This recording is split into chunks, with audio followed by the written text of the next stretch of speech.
Today I'm making a delicious bhindi masala. I'm not going to be using any onions or garlic for this recipe, and it's a really tasty dish. So if you like bhindi, this is an absolute must try for you. My channel all about easy to follow and easy to implement, ingredients always displayed on the right and highlighted for each cooking step. If you like my channel, please do subscribe, share and like. So come follow along and cook with me. I have taken 600 grams of bhindi that I have cleaned and patted dry with a kitchen towel. Here I will show you how I'm going to chop the bhindi for this recipe. So here I've taken one bhindi. So I'm going to get the tail and the end, cut it away. And if you want, you can actually split the bhindi in the middle and make two separate pieces. However, I'm choosing to keep the bhindi completely intact the way it is. One thing that you need to do for this recipe is go ahead and to make a slit through the bhindi. So let me just show you how I did that. So this is how you need to make the slits. So go ahead and chop the rest of the bhindis in a similar way. First, I'm going to fry the bhindi. For that, we need 3 to 4 tablespoons of oil. So I'm adding the oil. Wait for the oil to be heated up before adding the bhindi. The oil is now hot, so I will go ahead and add all of the bhindi.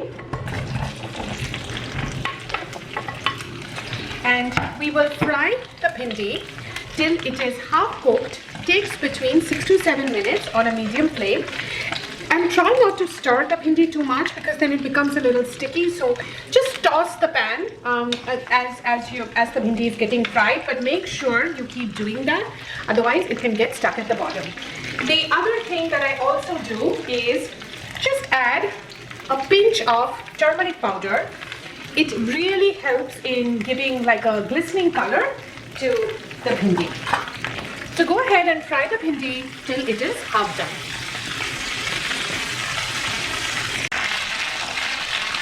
It's been 7 minutes and our bhindi is half cooked. So now we will go ahead and start setting the bhindi aside. So go ahead and set aside all of the bhindi. Now we will make our masala. These are all the ingredients that we need for that. So 2 to 3 tablespoons of oil, 1 teaspoon of cumin seeds and 2 Kashmiri red chilies, a 1/4 teaspoon of asafoetida or hing, 1.5 inches of grated ginger, 4 medium tomatoes, about 450 grams. These are all the powdered spices that we need. So 1 tablespoon of red chili powder or Kashmiri red chili powder, 1 tablespoon of coriander powder, 1 teaspoon of turmeric powder, 2 tablespoons of yogurt, some salt as per taste, and a cup of coriander leaves. In the same pan in which we fried the bhindi, I'm going to add the additional oil and wait for the oil to be heated up before adding the cumin seeds and Kashmiri red chilies. The oil is now hot, so I will add the Kashmiri red chilies and the cumin seeds. We will fry this for 30 to 40 seconds or till the cumin seeds start spluttering. The cumin seeds are now spluttering, so I will add the asafoetida or hing and also add the grated ginger and lower the flame and fry this for another 2 to 3 minutes.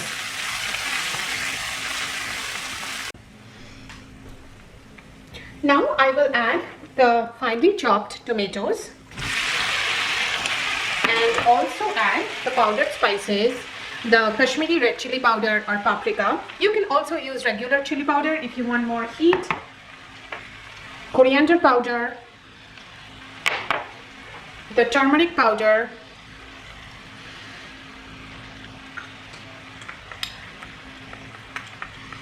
and we will also add some salt as per taste, and go ahead and fry the masala at a medium flame till you can see the oil separating out. This typically takes between 6 to 8 minutes but can vary depending on your flame intensity. So now as you can see, the oil is separating out. Now I will add the yogurt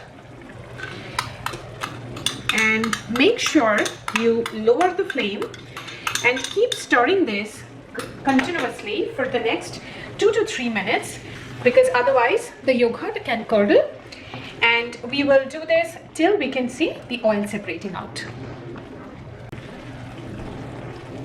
As you can see, the oil is again separating out.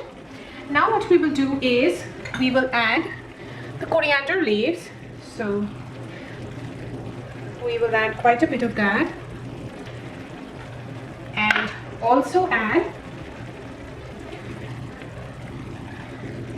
the fried bhindi.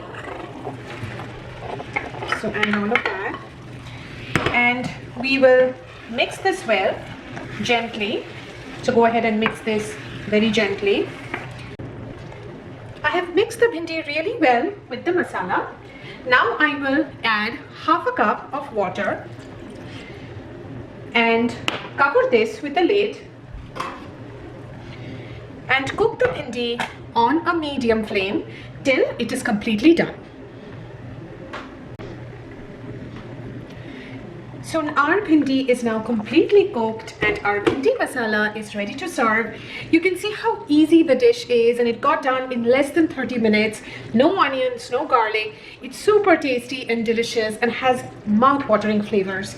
Great to enjoy with roti, naan or paratha. Let me know how this dish turns out for you, and thank you so very much for watching my channel.